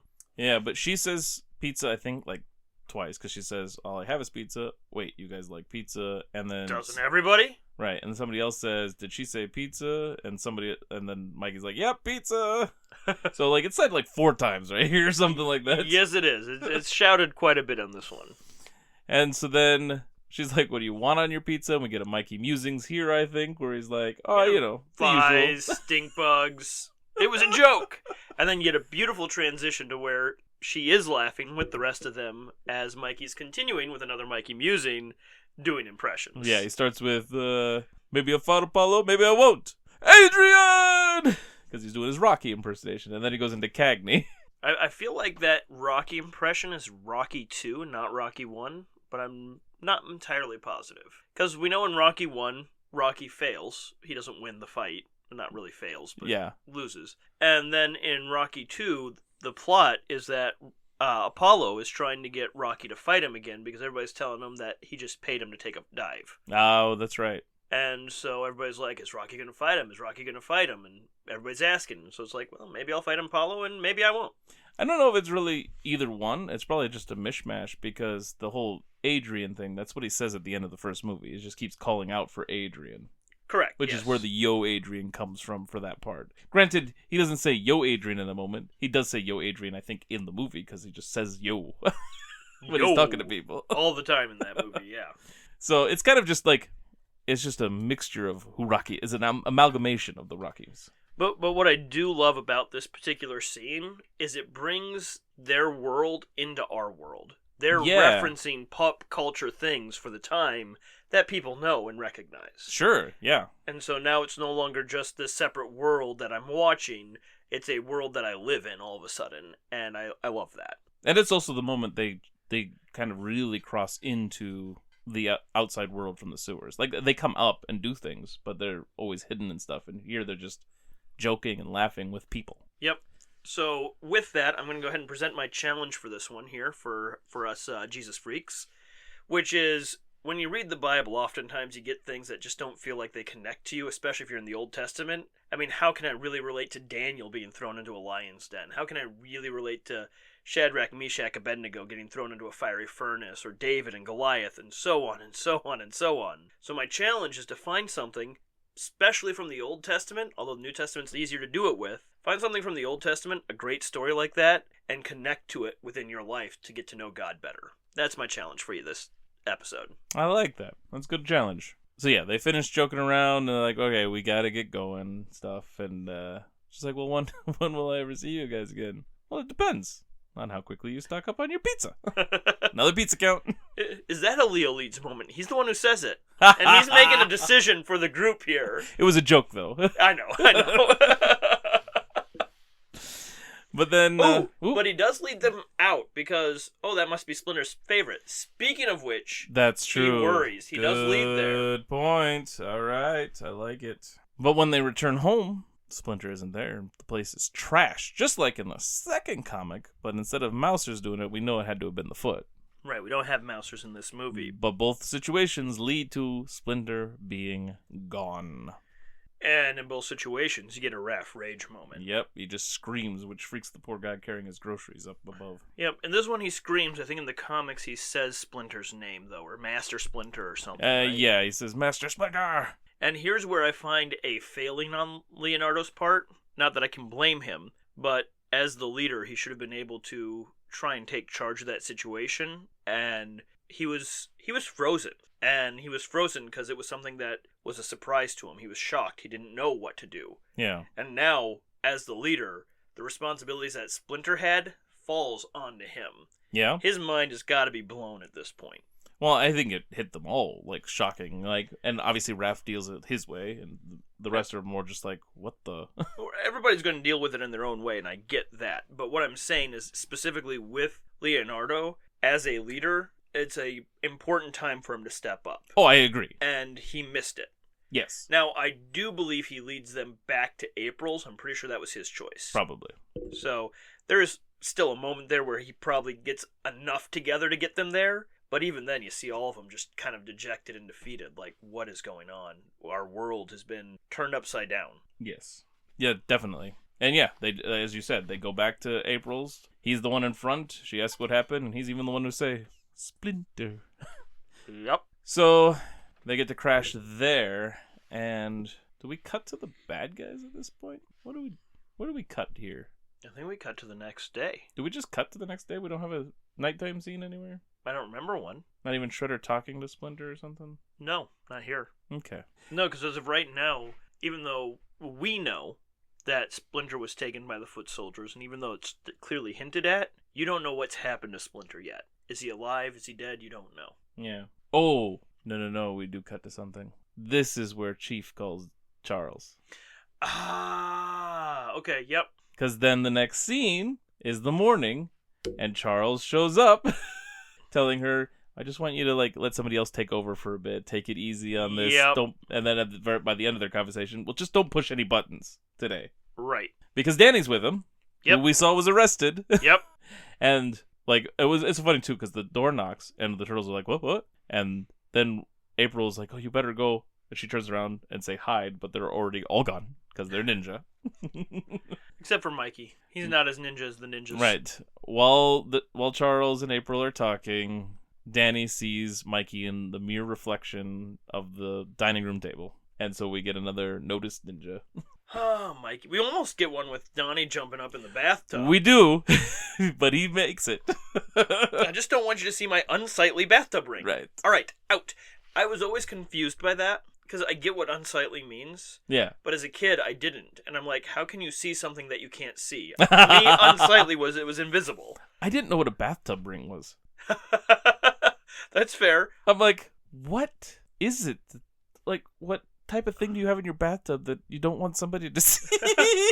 I knew what a bathtub ring was, actually, from the Cat in the Hat 2. Sure. That's where I kind of learned what that was. Okay. It's a weird way to get it, but that's how I got it. So, I mean, obviously I know these days, but when I was first watching this movie, not a clue. Right. There's so many things like that, right? Yeah. And yet it was still an enjoyable movie to watch. So much so that my 2-year-old loves watching this movie. I've watched it so much in the past. And that's just the thing. Some of my favorite movies today are ones, and yes, they're steeped in nostalgia for me, so that's part of it. But it's the ones that were like, hey, this was enjoyable as a kid, but there's still enough in it now as an adult that makes it enjoyable. That you didn't get the first time around. And that's probably why adults probably even liked it back then. I'm sure that's why adults liked it back then. Because it wasn't just dumbed down. No, it wasn't hidden. It was right there in the open, but, I mean, if you don't understand, you don't understand. Just like Unsightly Bathtub Ring. Right. We had two different, completely lost thoughts on what the heck is she talking about? I don't understand. But the point is, she's just coming up with excuses to get him out of there. And Right. that's all we needed to know. And we knew it. We could understand that part. Exactly. Even if we didn't understand what the excuse actually meant, we could understand that. And there's two things I'm thinking of now. That's a benefit to like things like with Star Wars. And one of the reasons it was so exciting is because they keep referencing things that nobody has any idea about because they don't they're not real things. Like, what are the spice mines of Kessel? What is the Kessel Run? Things like that, right? But it still got the point across without really having to explain anything. It's just this random thing that's in universe that they know about, we don't. Yeah, and we don't need to know about it. Exactly. The other thing I think of, as far as, like, appreciating things that are right there in the open-ish, I guess, maybe sometimes subtle, is I always think back to The Last Crusade, Indiana Jones. Okay. Because it wasn't until I was probably, like, I don't know, 17, 18, when we were living, like, before I moved out and stuff. Oh, I know where you're going with this. And I never noticed watching it previously, and I got these for birthday or whatever, the DVDs, so I would watch them again, that both Indiana Jones and his dad slept with the same woman. Kind of gross. It is a little gross, but, like, the line that she talks in her sleep was, like, it just went over my head. I'm like, okay, she talks in her sleep. That's how we found out. Not really, like, following through on the thought process. Yep. Because I was innocent enough at the time, I guess. Yep. I right there with you. Absolutely. Now, at the same time, that's where your mind went, and it's valid. But my mind went, how many times do we do that with the Bible, right? Oh, for sure. And here's the great thing about that is just because you don't understand everything as you're reading through, say, 1 Peter the first time, great. You can read, I still read through 1 Peter and find things that are just like, whoa, new connections, new things I'm seeing. That doesn't detract from what I got out of it the first time. It was only adding and enhancing to it and making me enjoy it even more. Absolutely. Like, I get so many new things. Read a second, third, fourth read. I mean, even with the movies to some extent, like. Yeah. But my better example for the Bible for myself is just 1 Corinthians 13. I've read that chapter to the point where I've practically memorized it without trying to memorize it. Certainly. And I still get new things out of it. Or I had been, like, in more recent years. I'm like, wait a second. I didn't even understand what this was saying. Like, even, when I read it a lot as a teenager, I never even, like, connected it to the chapters on either side of it and how it's all about the spiritual gifts. Right. Yeah. But it's more than that, obviously, which is why you can read it by itself. But there's just, there's so much there. Right. You read it.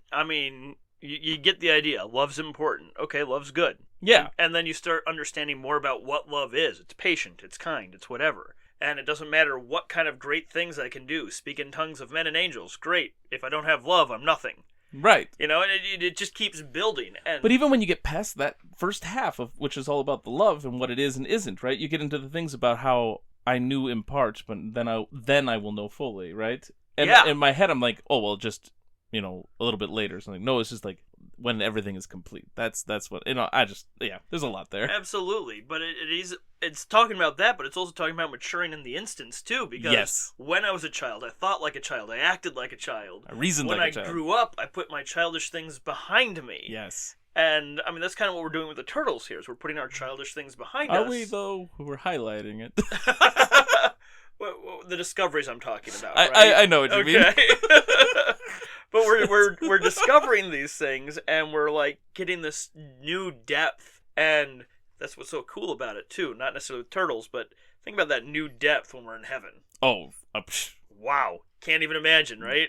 I can only imagine. I can only imagine, yes. Yep. Your wife's favorite song, if I remember correctly. Absolutely. She loves that one so much. So, where are we? Well, we're kicking Charles out of the apartment. That's right. Charles is gone. And Danny's gone. And then we cut to Charles driving Danny. We do, but I feel like this is a Mikey musing here. Ooh. So we kick Charles out, and then the door slams, and April just kind of takes a sigh for a second, and Mikey's like, whoa, that was close, and she jumps. He's like, time to switch to decaf, April. Yup. Mikey musing right there. I like it. But yeah, then Charles is driving Danny to school, because he keeps skipping school, and they're having an argument about the car stereo, which must have got him arrested. Yeah, what were you doing with a car stereo anyway? Right. And he just says flippant things like, I don't know, typical teenager, I'm sorry.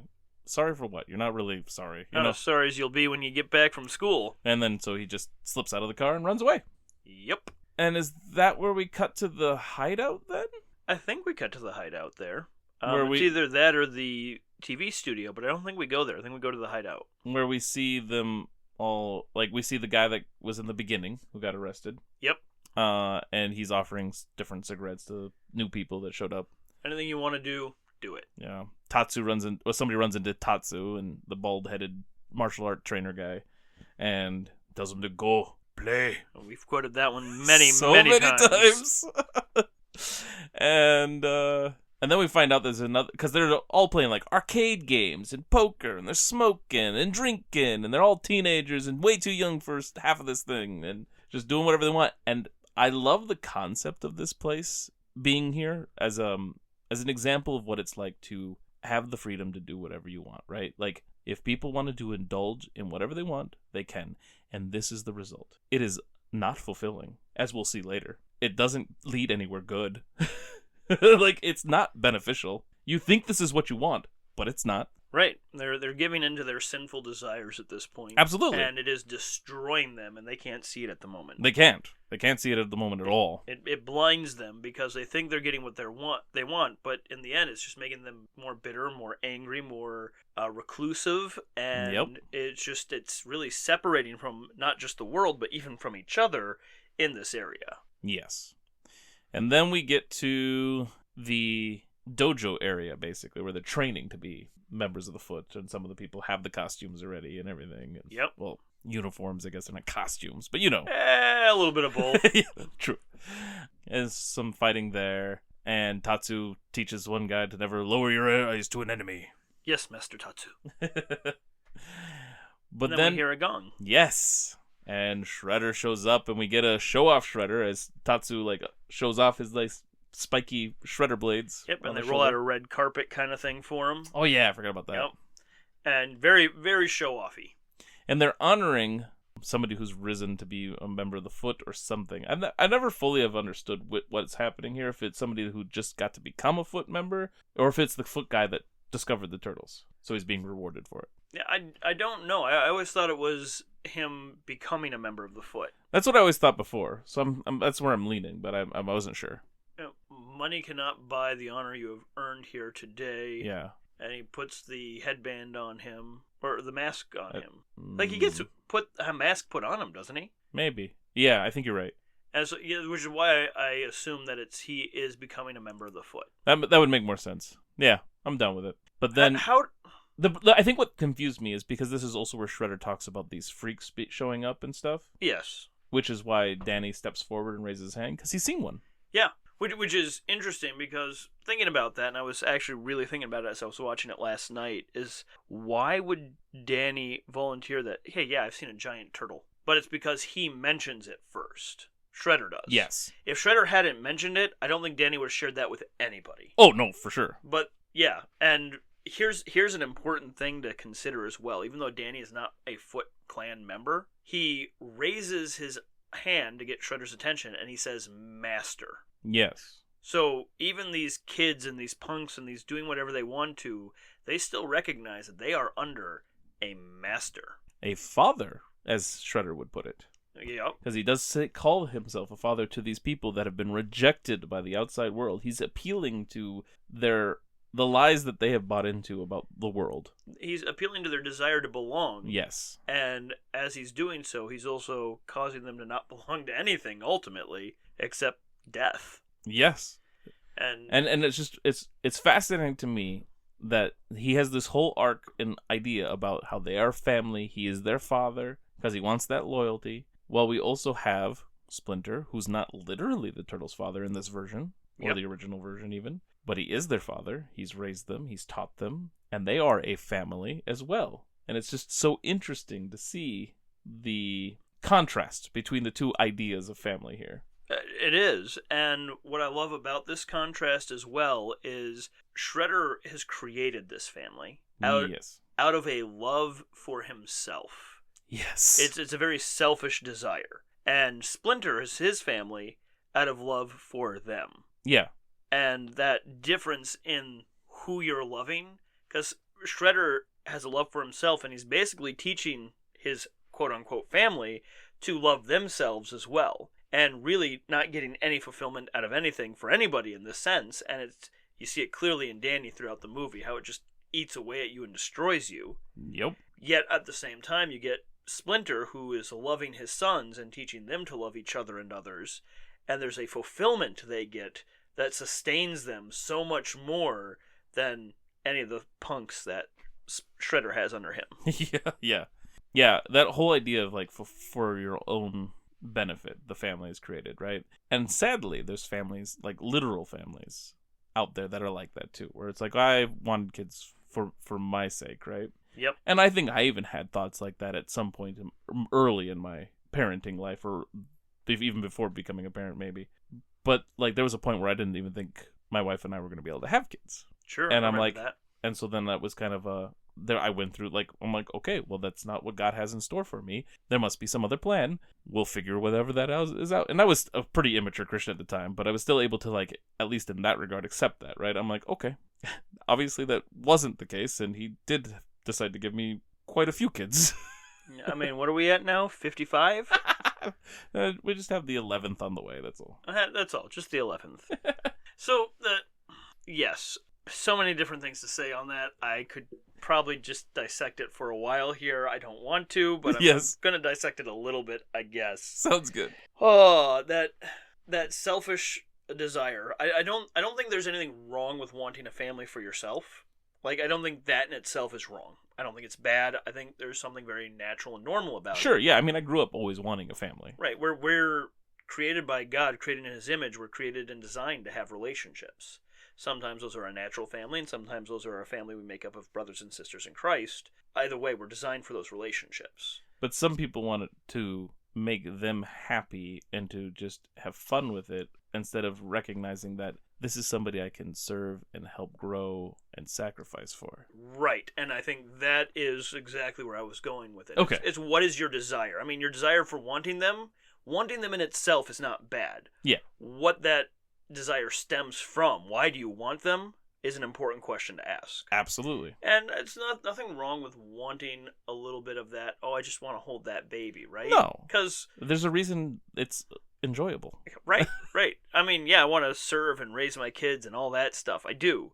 But I also want to just hold the baby and snuggle up with my kids and show them Ninja Turtles and whatever else, right? I want that too. Although, granted, I'm not as big into the baby snuggling part of it. I like it when they're, like, at least 2. Once they hit 2, they start becoming a lot more fun. Right? And a lot more challenging. Yes. But I want those things, but that is not the primary. That is not the focus of why I want kids.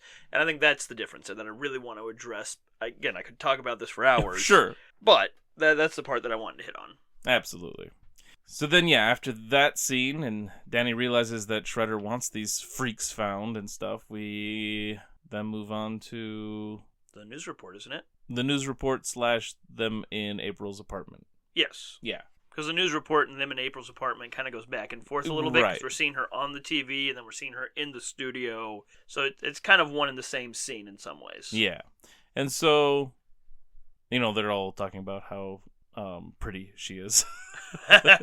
But during the news report, she wants to point out that the actual New York citizen saved her from the Foot Clan. And she wanted to call him out right there, and it's Raphael, who, is a bit embarrassed by it, so they're all making fun of him for blushing, which causes him to throw a sigh at Donnie and almost stab him in the leg or something higher. And then he gets into a fight with Leo and Leo's like, we're going to wait, right? That's the plan. We're going to wait for April's plan. Well, this is at the end of the interview. Yeah. I think something important happens during the interview. Oh, sure. Which is, she's talking about how, and I don't think Chief Stearns is really looking into this. And immediately a phone goes off. And you hear Chief Stearns yelling at Charles, "Charles, I thought we had a deal!" Which solidifies the reason Danny's out. It was leverage for Charles to show up and tell April to cool it. Yep. Again, something I totally missed as a kid. Exactly. And then, so then Raph's like, sick of waiting. We should be out there looking for Splinter, but April's report is supposed to help get people to report on where these people might be so they can find Splinter, and so just wait on that, which is a good plan, because just running around amok, you're not necessarily going to do any better, and you're going to cause more problems. They didn't have any leads. I mean, at that point, you can hit the streets to look for leads, but the Turtles can't go door-to-door questioning people like a cop can. Right. And even then, cops don't usually turn up a whole lot doing beat work like that. Yeah. So Leo's idea of, let's try and drum up some leads, makes sense. Absolutely. Even if they were to sit there and meditate and try and process what they thought, or even go back to the sewer lair and try and see if they could find any evidence of what happened. Yeah. These would have all been better ideas than what Raph had. Right. And so that means we get a Raph rage moment, and he gets into a fight with Leo, so another brotherly brawl. He also threw the sigh at Donnie after the teasing, so more brotherly brawl. So we got a couple counters there. Yep. And Leo leading. At the same time, we got Mikey and Donnie being goofballs. Yes, we do. Fight. Kitchen. And later on, pork rind. Oh. But so then Raph goes to blow off steam up on the roof. Yep. And Casey sees him. Casey's trying to get his radio to tune into something. I'm wondering if he's trying to listen to, like, police scanner. I'm guessing that was the vibe I got. Yeah. Based off of what we know from the comics. Right. And he sees Raph doing exercises on the roof. Yep. And he's like, hey, I think I recognize that guy. And this might even be an allusion to, like, answering the question of the random panel of the guy who's just sitting at a window, like, smoking a cigar or something and watching out the window at April's place that we never find out who it is because you never see his face. And the writers completely forgot about it. Yep. So I like it because it explains Casey's appearance later. Totally. Then April comes home, I think. Yep. And she's wondering where Raph is. And they're like, he had to blow off some steam or whatever. And she's like, should we wait for him? Nah. So then they're going to go explore. She's going to give him a tour of the place. Yeah, they're telling her that he likes what he's doing as we're seeing him get beat up on the roof. Right, he's fighting a ton of Foot Clan Ninja, but yeah, he gets thrown onto the ground, he's dragged up some steps or something. Yeah, this is the turning point in his fight, because beforehand he's kicking their butt, and he's like, you guys must be studying the abridged book of ninja fighting. I mean, come on, how do you expect me to beat? Then the swarm comes in. Good answer. Another quote from us one that we like to quote. Yes, good answer, absolutely. But this is great because it was also very much the comic when Leo's off in wintertime during Christmas doing his thing and fighting a bunch of Foot throughout the city and eventually confronts Shredder where he finds out he's alive, where here they never killed him or even met him. But we keep cutting back and forth, right? April with the rest of the turtles. Yep. And then the one lone turtle, back and forth. And so, like, I just love how well they ripped this from the comic while also changing it. They ripped it very well from the comic, but they also, again, changed it. But I think it's good movie storytelling, too. Yeah. Because we're still very much in the action of what's happening with Raphael, and we're, like, feeling for him. Mm-hmm. And at the same time, we got the casual kind of just, hey, we're checking out the shop, cool and goofy, with the other turtles, because they have no idea what's happening with Raphael right now. Well, it's a good point that you're pointing out that it's a good movie storytelling, because that was what they were aiming for in that particular issue of the comic, is they wanted like that kind of movie feel, right? Where you cut back and forth, and they nailed it so well that it got thrown into the movie. Yeah, it did such an excellent job. It really stands out for good filmmaking. Yes. So then, you know, they have a typical line of, oh, he'll be back any minute or dropping in or whatever, and then Raph gets thrown through the roof and crashes down on the floor unconscious. Now, I know this isn't really a Donnie Does Machines moment, but Donnie's the one talking about how he's going to drop in any moment, if I remember correctly. I think he is. And that just goes to show that calculation nature that Donnie has. Sure. Because every time he says or does something like that, it always happens pretty much right as he says it's going to happen. With a few exceptions where it's a joke moment, sure, but yeah, usually it's just spot on because he calculates everything so well. Yes. But then we get like a bit, we don't get into a foot fight first. We have a show-off between Mikey and another nunchucky person of the Foot. Although I don't know if those are strict nunchucks, because like it feels that they seem like the sound effects and the way he hits himself with them, it seems like they're not like solid wood. Possibly, but I mean, it's a movie. This is also true. And so not only the sound effects of the weapons themselves are probably not what you're hearing to begin with, and sound effects are being added later. Oh, I know that. But they also don't want him to actually kill himself either. Well, I get that. But they do make it sound different than the Mikey's nunchucks. Yes. So I have a feeling that it's not quite the same weapon. A similar weapon. Similar. And for the same purpose, but maybe safer for the user. Fellow chuckeray. Yeah. And yeah, they do back and forth, and then Mikey spins the nunchucks off the chain on his finger, which is pretty much impossible. Yeah. But he Keep wins. practicing. And then Donnie shows up and knocks a couple in the head with his staff. And the fight begins. And I noticed throughout this whole fight, the one who gets to use his weapon the most is Donnie. Because it's just a stick. It is technically the least lethal. It's not to say that a stick isn't lethal. Oh, you could kill somebody, yeah. But it is the least lethal weapon. And Lethal Weapon, that's an interesting movie. But it is the one that, audiences are the most okay watching somebody get hit by a stick than a sword or a sai or nunchaku, which are actually considered weapons. Not that the staff isn't. Well, in some places, you're not even allowed to show them in cartoons and stuff. That's why, like, the 87 cartoon, Mikey didn't even, like, a lot of times was using grappling hook because they had to keep editing it when it was released in other countries. Sure, yeah. Because they're illegal. Yep. Which is weird. But, yeah, he, I think, does use them a little bit when he does the Wheel of Fortune moment. Yep. But otherwise, the only one that actually hits anybody with his weapons is Donnie. Yes. Leo swings his swords, and it has a fun little gag where he, like, has back and forth, swing, and then gotcha! And then kicks the guy behind him. And then Raph is unconscious for the scene, but you never see him actually, like, hit anybody with those things, I don't think. The sai? Yeah. I don't recall seeing him hit anybody with it. It doesn't mean he didn't, but... I think he has, they connect with weapons. Sure. Just like the swords do, but never actually connect with the opponent. Yep. And I think Leo loses his weapons in this fight. Does he? I'm pretty sure he drops them a couple of times. Doesn't mean he doesn't pick them back up, but I believe he does drop them a couple of times. I don't remember those. I might have to adjust our counts later, because I can't remember where that happened. Okay. But we do have some improvised weapons in this fight. Yes, we do. We have Donnie get his head shoved into the fish tank, and so when he comes back out, he spits the water right into one of their eyes. I love that, because you're taking a turtle and shoving his head in water like it's going to do something for you. I just love it, because, like, why are we, like, doing a bully move in a ninja combat? Like, I mean, even later with the piano. Like, banging his head on the piano. What is the purpose of this? This is like a brawl, not a ninjutsu fight. But then a ninja is also a master of his environment, though. This is true, and he wanted some music to go along with the battle, because they can't hear the music we get. That's right. He needed his own battle music made. But we also, during the scene when Raph is getting beat up, when they're taking the tour, there's a moment where Mikey finds symbols and uses them to freak Leonardo out.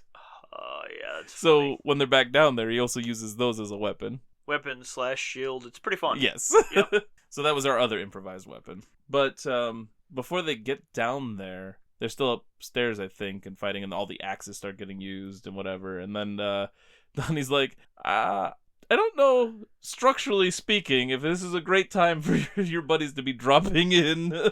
Which is, again, very much shows that Donnie does machines moment without actually him doing machines at all. He's calculating the structural integrity of the situation. In fact, we really don't get a lot of him doing machines in this movie. We really don't. And, yeah, he definitely helps with some of the science in the second one, but does some computer action. Anyway, so yeah, the ninja drop down, the floor collapses, now they're down in the actual antique shop part of it, just like the final confrontation in the comic. Only Shredder isn't there, it's Tatsu with all the ninja. And the fight's kind of going south. Yeah. And then somebody says, we could really use Raph right about now, and what did you say about these two guys before? They're pretty much the same. Yeah. So, Raph 2.0 shows up. Maybe Raph 0.0. Sure. Raph's a better model, I think, truthfully. But yeah, it's you want Raph, and it just shows that sometimes you get what you want, sometimes you get what you need. Yeah. And they just needed help at this point, and they got it. Oh, who's the babe? Who's this guy? Wayne Gretzky? On steroids? Ooh, that's a Mikey Mosing. Mike Musing. What did I say? Mosing. What the heck is that? I like the hockey references quite a bit, because, I mean, that's how you know Casey is the hockey mask. Yeah. So, and even though he is not strictly that, he is also recognized that and way. He also hits people with his weapons, because they're mostly just sticks as well. True, very true. He also uses them to collide with other guys' weapons, too. Oh, yeah. But, yeah. So does, I think Donnie does, too. But yeah, yep. But yeah, then somebody ends up swinging an axe into some electrical thing, and it electrocutes him and starts the place on fire. And we get the cool music. I love the music that they have for that moment when everything shifts. Product of the 80s, you are. I love the music throughout, like for that moment when they return to New York, all that stuff. Those are some really cool sounds. I agree. I think the score is overall good for the movie. It certainly tells you where you are when you're there, like when the club house for the foot soldier thug purple dragon nonsense. Yes. I don't particularly care for the music, but the music does tell you where you're at. Sure. And so, they use songs for that stuff, but the score itself I like. I mean, I'd still throw that as part of the score, honestly, even though it wasn't written for that. It was still used as the score for the situation, so I still think it was well done. Yeah. In fact, the only part of the song stuff that I'm not a huge fan of is, truthfully, the credit song. It's not bad, but at the same time, it was a trying too hard moment. Sure. So, yeah, the place goes up in flames. They have a way out through an old something. I forget what it was. It's for a cooler or something. Looked like a laundry chute almost. It wasn't, though. They said because it was all boarded up. It used to be like because they used to have a cooling unit in that area of the building or something like that. I don't remember what it was. But they escape through there, but Casey's going to hold them off for a bit. And right then the phone rings and the answering machine picks up real quick. And it's Charles letting April know she's fired because she pressed the buttons too many times. Which is funny because there's multiple puns in this. Her place went up in flames and she's fired. Yes. And then there's the one that Casey comments on, and where he's like, I know this comes as a blow. And then it falls and smacks a foot right in the head. And Casey's like, you can say that again, Chuck. Yep. So there's a couple of pun moments there that I just found enjoyable. For sure.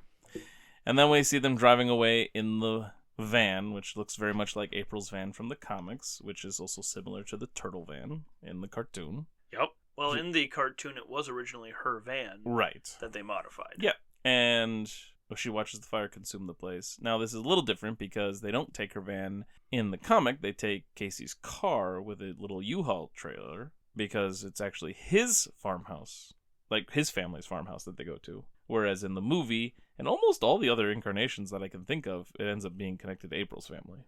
Correct, yeah. Which is interesting since it was originally Casey's. And here's one of those, again, God moments I find in the movie, which is this situation seems horrible because it is kind of horrible. But had it not gone that way, where they didn't have a place to be in the cities, they would have stayed in the cities, and it probably would have ended up a lot worse for them. Sure. So it is blessing in disguise moment ultimately, but I see that very clearly, that had the place not burnt down, it would have just meant more problems down the road.